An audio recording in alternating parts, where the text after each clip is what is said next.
Some of the most serious crimes in Texas are crimes against children, specifically sexual crimes against children. One of the most common offenses I see here in Austin is going to be online solicitation of a minor. There's various ways an individual could find themselves charged with online solicitation of a minor. One of the most common ways is when an individual communicates with a child, someone that is under the age of 17 or someone that they believe is under the age of 17. That's going to be considered a minor in Texas for purposes of online solicitation of a minor. Another way is that that individual sends sexually explicit material to a minor, someone under 17, or someone that they believe to be under the age of 17.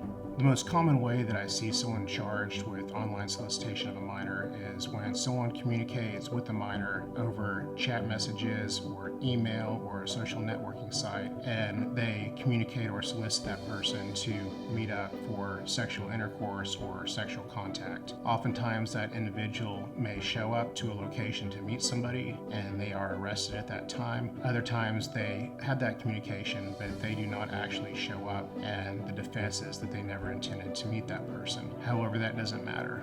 The offense of online solicitation of a minor is committed as soon as the solicitation takes place. It doesn't matter if the person does not meet up with the minor, because the act of the online solicitation has actually already occurred. One defense to online solicitation of a minor that the Texas Penal Code gives is that if the actor is within 3 years of age of the minor themselves. One example of this defense is when maybe the alleged victim is 16 years old and they're dating someone that is maybe 2 years older than them, an 18-year-old adult, and there's communication there that would normally qualify as online solicitation of a minor, but in this case, because the actor was within 3 years of age of the alleged victim, that's a legal defense to the offense.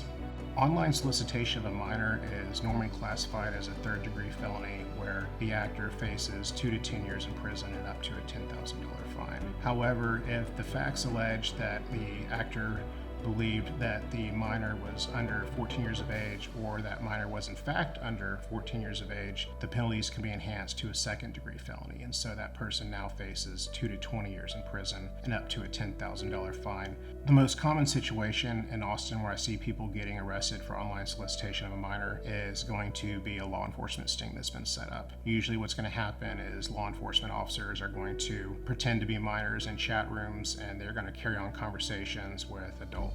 And over the course of that conversation, my client is usually alleged to have started to talk to that alleged minor in a sexually explicit manner. Oftentimes, officers will even encourage my client to meet up and give a location. And oftentimes, someone does go to that location and meet up with law enforcement, and they're usually arrested and taken into custody at that time.